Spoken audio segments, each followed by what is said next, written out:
पाकिस्तान दे विच जंग के असरात तुहाकू सिर्फ 3 दिन बाद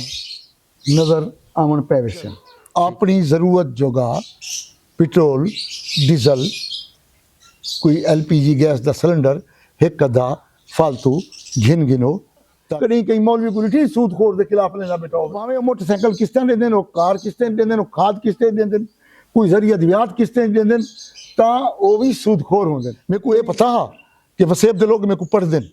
खास तौर पर मैं जिम ना अपने सादक शाह वाले किस्तां जो ठिम उनको एक एक किस्त 3 लाख 3.5 लाख बंदे ही पढ़े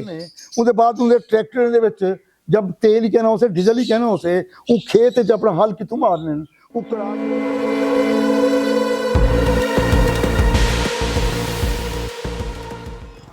सही पिछली वीडियो ਦੇ ਵਿੱਚ ਜ਼ਿਕਰ ਕੀਤਾ ਹੋਵੇ ਕਿ ਜੰਗ ਹੈ ਜਿਹੜੀ ਈਰਾਨ ਤੇ ਇਸਰਾਈਲ ਦੀ ਇਹ ਪਾਕਿਸਤਾਨ ਦੀ ਤਰਫ ਵੀ ਰੁਖ ਕਰ ਸਕਦੀ ਹੈ। ਬਜ਼ਾਹਿਰ ਹੁਣ ਇਵੇਂ ਹੀ ਲੱਗਦਾ ਪਿਆ ਜੋ ਪਾਕਿਸਤਾਨ ਦੀ ਤਰਫ ਰੁਖ ਹੀ ਚੁੱਕੇ ਇਹਦੇ ਬਾਰੇ ਕਿਉਂ ਤੁਸੀਂ क्या तबसरा करे तो बिया कुछ पूछना तो पूछ गए या यो सवाल है कि भाई जड़ा ਹੁਣ तक जानी नुकसान ईरान का चुका थे ते उन्हें ज़ालिम का चुका जानी नुकसान थे मतलब मतलब खड़े आप इतना ही संगे थे कि एक खानपुर का एक निशान है मगर ये निहायत मसरूफ तरीन रोड है अपनी गुफ्तगू है वो शायद इतने बेहतर अंदाज नाल ना थी सके मगर मैं इतों इब्तदा कहना पाया कि पाकिस्तान के उत्ते ईरान इसराइल अमरीका जंग के असरात होने शुरू थी गए। ठीक है इन उत्ते मैं तफसील बाद मगर उन तो पहले मैं ये जरूर दसावां कि भी इन वक्त तक तकरीबन जानी नुकसान की हद तक 1230 इंसान लुकमा अजल बने ईरान के उनके तकरीबन 250 वो लड़कियां भी शामिल हैं जो एक गर्ल्स हाई स्कूल मौजूद हैं। बाकी वो जो ज़ालिम हैं वो अपना नुकसान मनेंदे पे होने तक 11-12 बंदे बेचारे मरे। ये हमेशा जंग के एक कामयाबी होती है प्रोपेगेंडा एक कामयाब ये भी एक जंग का हिस्सा होंगे कि भी बंदे का नुकसान ज़्यादा दिखाओ ठीक है अपना नुकसान थोड़ा जी हां ठीक है हुण इदो ते फिलहाल यह पोजीशन है अलबत्ता आपा मेहतर है कि अपने शहर वाले फुटपाथ जुलूं खियाबान अख्तर रोड दे उते तो थोड़ी जी ट्रैफिक घट हो से आपा गाल मोहार भी चंगे तरीके से कर गए ठीक है ते मला उता गपशप हो से बुला के तो माल दोन लगे जुलतो जी मैं आपसे पहले नहीं जुल दो ना ओ नहीं तब जुल दो।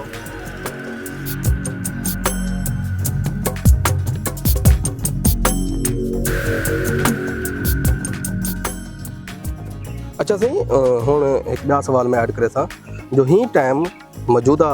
सूरत हाल दे होते अमरीकी कांग्रेस का क्या रद्द अमल है नाल या मैं ये भी कहता जो पाकिस्तानी अवाम तो ईरान के नाल है ही है पाकिस्तानी स्टेट क्या भी करेंदी है। ठीक सवाल ठीक देखो इन वक्त अमरीकी कांग्रेस की एक बड़ी अक्सरियत जी है वो ही ईरान इसराइल अमरीका जंग के खिलाफ है ठीक है मगर क्योंकि वो इकतदार दे विच ट्रंप और उनकी गाल ज़्यादा मनी जाती है कांग्रेस के बहुत सारे अरकान ने इसकी सख्त मुखालफत की है कि इंसान नाल जुल्म ना करो मगर उनके बावजूद जरा जिसकी लाठी उसकी भैंस वाली गाल है क्योंकि ट्रंप की हुकूमत है तो ट्रंप की गाल मनी वैसे इन वक्त ट्रंप जो कहना पे अगली गाल तो की है कि भाई इन वक्त पाकिस्तान की स्टेट क्या करेंगी मैं यकीन ना रखेगा कि पाकिस्तान की जी अवाम है उनकी एक बड़ी वाज़ेह अक्सरियत उनको 70% आखो 80% आखो 90% आखो वो इन वक्त ईरान के नाल है मगर बदकिस्मती नाल पाकिस्तानी स्टेट जी है वो सिर्फ और सिर्फ मजम्मत करेंगी पी है ठीक है लफ्जी गोलाबारी है लफ्जी बयानात लफाजी है बयानिया है हकीकत दे विच कोई ऐसी कोई ठोस लाएअमल कहनी जिन्हें असां अपने मुसलमान बिरामे की कोई मदद कर सको ये निहायत अफसोस की गाल है मगर असां तुसां कुछ नहीं कर सकते। मजम्मत करेंदी पे आपको मजामत करनी चाहिए मजामत देखो मजामत वाली पोजीशन भी कहीं नहीं जी सच गाल है असां मजामत भी नहीं कर सकते अमरीका दे अगू जैं कनू हर वक्त कासा चाहते खैरात खड़े पींदे हो जैं कनू कर्ज गिंदे हो IMF का अगर जो कर्ज है अगर अमेरिका की आशीर्वाद ना हासिल होवे तो तुसां को IMF का कर्ज कौन दे जिले तुसें कासा ले सो कासा ले मजामत नहीं कर सकता मज़ामत गैरतमंद लोग करेंगे रहंदे मेरे को ऐसा ये जंग वाले सवाल के अलावा भी कुछ काम दे कोई अमन वाले सवाल भी हैं ये कहना सवाल बे ढेर हैं हाँ ਉਹ ਵਾਲਾ ਬੇ ਇੰਟਰਵਿਊ ਕਰ ਗਏ ਤਾਂ ਅਸਲ ਦੇਖੋ ਮਾਹੌਲ ਬਣਿਆ ਪਿਆ ਨਾ ਜਿਹੜੇ ਮੇਨ ਸਟ੍ਰੀਮ ਮੀਡੀਆ ਹੈ ਉਹ ਉਰਦੂ ਚ ਕਰਦੇ ਨੇ ਸਵਾਲ ਜਵਾਬ ਵਗੈਰਾ ਜਾਂ ਇਨਫੋਰਮੇਸ਼ਨ ਦੇ ਪਏ ਜਿਹੜਾ ਵਸੇਬ ਹੈ ਸਾਰੇ ਵਸੇਬ ਦੇ ਲੋਕ ਸਭ ਸੁਣਦੇ ਨੇ मैं तो सुन देन जी हाँ देखो हूं तो बात ये है जो मैं रिगाल वसेब दी आवाज है वे मेरी खुश किस्म आम बंदा है जेड़ा ਉਹ ਸਭ ਸਮਝਦੇ ਸੁਣਦੇ ਹੀ ਸੰਗੇ ਸਤਵਾਰੇ ਕਨੇ ਨੂੰ ਤੁਸੀਂ ਦੱਸੋ ਹੀ ਬਾਰੇ ਚ यार मेरे को तो ये गाल दी खुशी भी थी है अगर वसेब दे लोग मेरे को सुन दे होने था ये तो लाडी खुशी दी गाल है वल मैं जो कुछ थी सकते मैं भी उन्हें को बिल्कुल ज़रूर सुन दे ते इंशाल्लाह अर्ज़ है कि एक मैं आख्याम भी इंदे पाकिस्तान दी उत्ते शदीद असरात पौंदे पेन इन जंग दे जी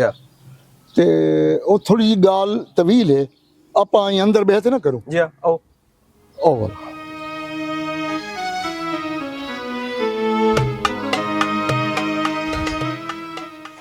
वैसे तो तमाम खिते विच ये मशरक वस्ता दा तमाम खिता है हिंदे विच असरात इन जंग दे हैं मगर पाकिस्तान दे विच इन जंग दे असरात तो सिर्फ 3 दिन बाद नज़र आवन पै वैसे ठीक है वो क्या हो सन खास तौर पे तारा पेट्रोलियम मसनूआत पेट्रोल डीजल वगैरह इनकी जी तरसील है वो बंद है आप ना हर मस्कनू वो चीज़ां बंद हैं उसको LPG गैस जी कतर कानून दी वो बंद है मेरे को दसो सारे कोल पाकिस्तान दे विच कितना स्टॉक होते कितना जखीरा होता अच्छा अगर जखीरा है भी सही और सारे जुल्म है सारे हुक्मरान ही जखीरा अंदोज हैं जी सारे ताजर भी जखीरा अंदोज हैं बिल्कुल सारे आम बंदा भी जखीरा अंदोज है हुण मेरा खुद दिल पे करेंदे कि यार मैं किसी दू सिलेंडर ते एक ब्याई गिन गिना मता परेशानी थी वे ये भी एक जखीरा अंदोजी दी एक शक्ल है ये मैं आप तस्लीम पे करेंदा मैं ये भी कहना पिया कि यार मैं गाड़ी पेट्रोल टैंकी फुल करा गिना एक डा 15-20 लीटर दा एक डा कैन गिरा है वो भी भरवा गिना टैंकी मोटरसाइकिल दी भी फुल करा गिना मता एक जंग तवील थी वने जिवेले असां सोचेंदे पे हैं तो तोरा क्या ख्याल है ये जेड़े कंपनियां वो कहना सुनदे पे होसन और सब तो बड़ी गाल इन्हें 3-4 दिन दे अंदर तो आपको एक तो पेट्रोल की सरकारी कीमत जी है 50 तो 100 रुपए इजाफा थी से भला जै मेरे सरकारी कीमत विच इजाफा थी से तोरा क्या ख्याल है जेरे जखीरा आंदा असा पाकिस्तानी से सुभान अल्लाह वो 100 रुपए बदे से ना 150 रुपए बदे से रात दी सी सप्लाई भी बंद थी गई पेट्रोल दी तकरीबन मुतअद्दिद पंप ने होते पेट्रोल नहीं का मिलदा ठीक है तो देखो मैं असरात अमल पे गए और जरा डीजल क्या नहीं पे आमदा उनके असरात एक जिम्मेदार और किसान को पूछो जै वेले उन्हें अगू वाई बीजी जरा कुछ करने उसके बाद उनके ट्रैक्टर दे विच जब तेल ही कहना उसे डीजल ही कहना उसे वो खेत च अपना हल कितों मारने वो करा कितों मारने वो ब्याह कम करने कितों मारने गन्ने के आखिरी डी चलते पे गन्ना ई वक्त बिल्कुल लास्ट है ये डाडी जरे खास तौर पर डाडी और गन्ने दे जब पेट्रोल उनके डीजल ही कहना उसे सारे ट्रैक्टर दे विच ते गन्ने की जेरी सप्लाई है वो तो किसान के खेत खड़ा खड़ा गन्ना सड़ वैसे ये बड़े असरात हैं उनके बाद जरा LPG गैस है ये घरें दे विच जितना सुई गैस है तो है उतना भी लो प्रेशर है मगर जेड़ा असा जिवें हुण ये कॉलोनी है इतना कर सुई गैस कह नहीं असा LPG सिलेंडर गिनम दूँ जेले वो कहना उसे असा क्या करे सूँ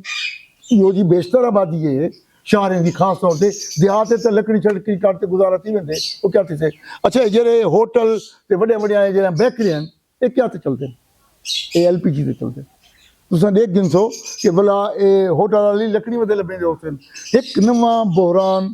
पैदा थी वैसे जंग बेशक इतना कहनी आई मगर जंग दे असरात इतना बहुत ज़्यादा हैं और मैं अपने भरावें को अखेसा कि बेशक ज़ख़ीरा अंदोज़ी ना करो मगर अपनी ज़रूरत जोगा पेट्रोल डीजल कोई LPG गैस का सिलेंडर एक अदा फालतू घिन गिनो ताकि तो अगू मुश्किलात ना दरपेश थी वे ज़ख़ीरा अंदोज़ों को भी कुछ कहते ज़ख़ीरा अंदोज़े को वड्डे वड्डे हुक्मरान ने कुछ आख सके मार्शल आइन इतना उन्हें सज़ाई उन्हें को कुछ नहीं आख सकिया मुला मुलवाने जेरे बहते तकरीर करें दिन वो अगर करी कि सच अलाग ही पहले क्या नहीं लेंदे क्योंकि वो ज़ख़ीरा अंदोज़ तो हैं जेरे उन्हें को चंदा देंदे ਉਹ ਉਹਨੇ ਜੇ ਚੰਦਾ ਕਿਨੇ ਜਾਂ ਉਹਨੇ ਦੇ ਖਿਲਾਫ ਲਾਵੇ ਅੱਲਾਹ ਦਾ ਬੰਦਾ ਕਈ ਮੌਲਵੀ को नहीं सूदखोर के खिलाफ लेना बैठा हो क्या नाले से क्यों जो सूदखोर पहली गाल है अगली सफेद बैठे होंगे वो भावे मोटरसाइकिल किस्तें देंदे ने कार किस्तें देंदे ने खाद किस्तें देंदे कोई जरिया अद्वियात किस्तें देंदे तां वो भी सूदखोर होंदे कदी मुल्ला सूदखोर के खिलाफ कोई नाले से क्योंकि वो चंदा ही हूं देवने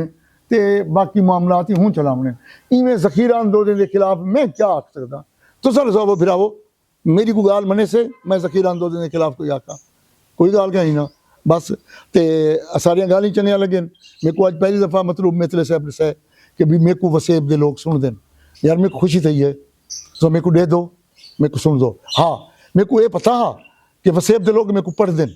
खास तौर पर मैं ठिम ना अपने सादिक शाह वाले किस्तां जो ठिम उनको एक किस्त 3 लाख 3.5 लाख बंदे ही पढ़े एक किस्त 3.5 लाख बंदे पढ़िए 6वीं किस्त मेरी चाहते देख गिनो उनको 3.5 लाख बंदे पढ़िए बाकी 2 लाख 2.5 लाख बंदा मेरे को सादिक शाह पढ़ता रह गया या जो मैं लिखे ना तहरीरा माशाल्लाह लोग मेरे को पढ़ते हैं तो ये मेरे को खुशी थी है जो मेरे को सुन दें अगर सुन दो तो वाल मेरा चैनल ही सब्सक्राइब करो मेरे को मशरा ही दे छोड़ो जो इन गाल को अगी वधेंदे रहूँ कोई तो आपको अपना शार लिखेंदे रहूँ कोई मुख्तलिफ नहीं थे तो हूँ अस अपने घर आन बैठूँ थक तुरते जो रोज़ा खुलने वाला है